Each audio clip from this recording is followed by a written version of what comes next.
नमस्कार दोस्तों हमारे YouTube चैनल में आप सबका एक बार फिर से स्वागत है।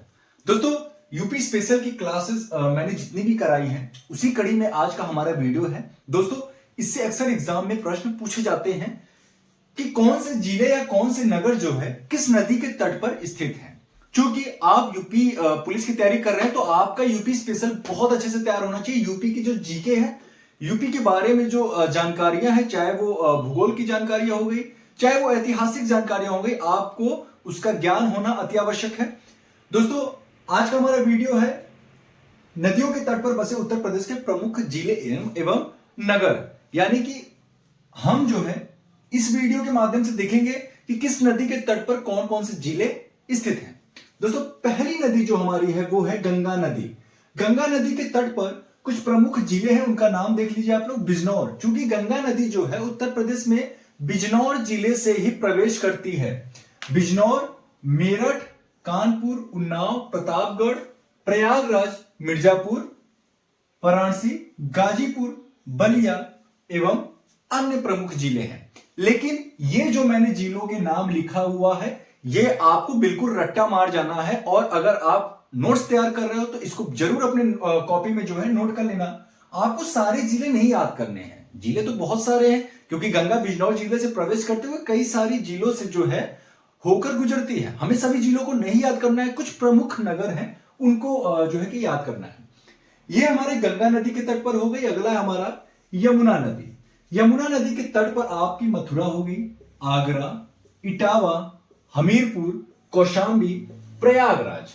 ठीक है, क्योंकि प्रयागराज जो है वो संगम है गंगा, यमुना, सरस्वती जो कि फिलहाल विलुप्त हैं, और यमुना और गंगा जो है फिलहाल जो है कि उनका अवशेष अभी है और वो जो है अपने मुख्य धारा में जो है प्रवाहित है। दोस्तों अगली हमारी जो नदी है वो है गोमती नदी। गोमती नदी के तट पर है जौनपुर, लखनऊ, सुल्तानपुर। गोमती फ्रंट भी पूछता है, गोमती फ्रंट कहां है? लखनऊ में ही है, तो उससे आप याद कर सकते हो, है ना। जिसको नहीं याद हो रहा है तो ऐसे याद कर सकते हो कि गोमती फ्रंट कहां है? लखनऊ में, तो गोमती नदी हो गया। ठीक है, जौनपुर, लखनऊ और सुल्तानपुर ये तीन प्रमुख जो है जिले हैं गोमती नदी के तट पर। अगली हमारी नदी है रामगंगा नदी। मुरादाबाद और बरेली ये दो प्रमुख नगर है। ठीक है, रामगंगा के तट पर कौन कौन सी है? मुरादाबाद और बरेली, मुरादाबाद और बरेली।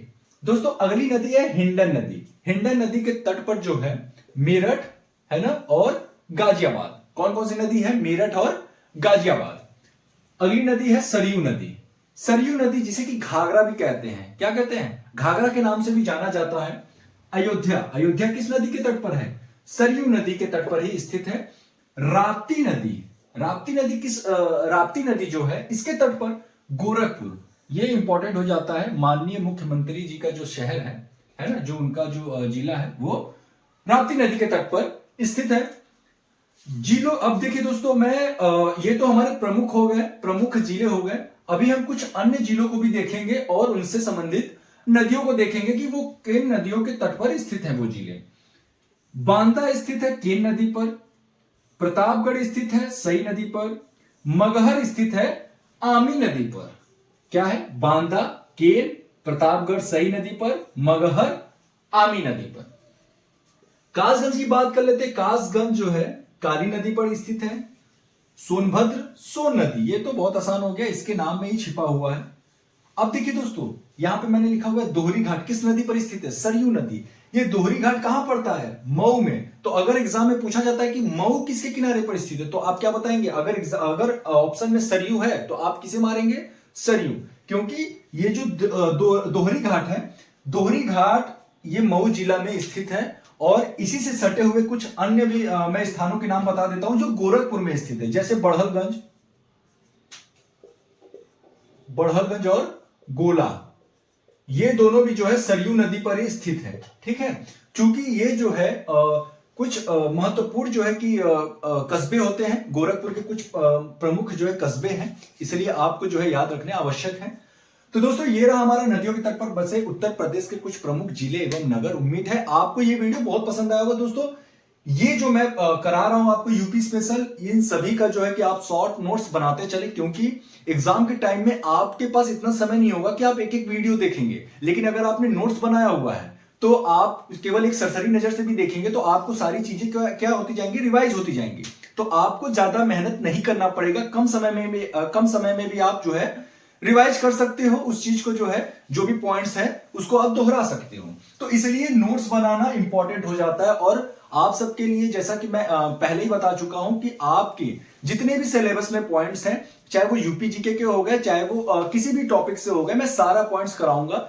और बस आपका मुझे इतना साथ चाहिए कि आप मेरे साथ बने रहें और मेरे चैनल को जो है शेयर करते रहे। अगर वीडियो आपको पसंद आए तो वीडियो को भी शेयर करें, चैनल को सब्सक्राइब करें। दोस्तों फिर मिलेंगे किसी अन्य वीडियो के साथ, तब तक के लिए जय हिंद, जय भारत।